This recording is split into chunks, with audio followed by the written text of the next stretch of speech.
Samantala, dahil sa mabilis na pagresponde ng mga otoridad sa isang riding in tandem shooting incident, naaresto ang isang suspect habang nasawi naman ang kanyang kasamahan matapos manlaban sa mga responding polis at militar sa Cotabato City.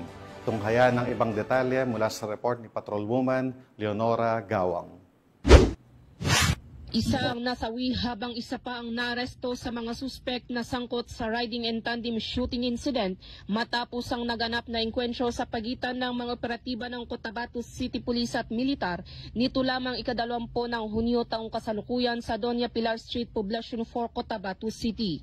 Kinilala ang dalawang biktima ng pamamaril na sina alias Abdul, 41 na taong gulang at si alias Nino, 46 na taong gulang na kapwa residente ng Poblacion 4, Cotabato City at ang dalawa ay kasulukuyang nagpapagaling sa paggamutan.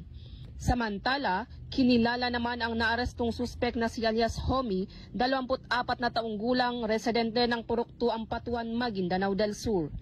Ayon sa ulat, agad na rumesponde ang mga tauhan ng Marine Battalion Landing Team 5 at Cotabato City Police Office matapos makatanggap ng ulat ukol sa pamamaril sa nasabing lugar na nagresulta sa pagkakasugat ng dalawang biktima.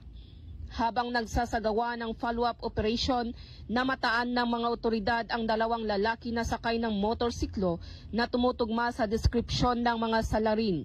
Nang tangkain silang pahintuin, agad umanong bumunot ng baril ang isa sa mga suspek na nauwi sa palitan ng putok. Napatay on the spot ang nasabing suspek habang ang kanyang kasamahan ay nagtangkang tumakas ngunit agad ding naaresto.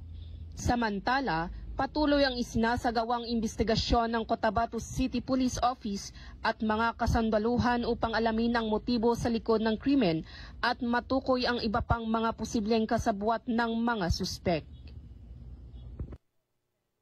Mula rito sa rehiyon ng Bangsamoro, ako si Patrolwoman Leonora Gawang, nagbabalita para sa Police News Network, alagad ng batas, taga-taguyod ng Balitang Pulis.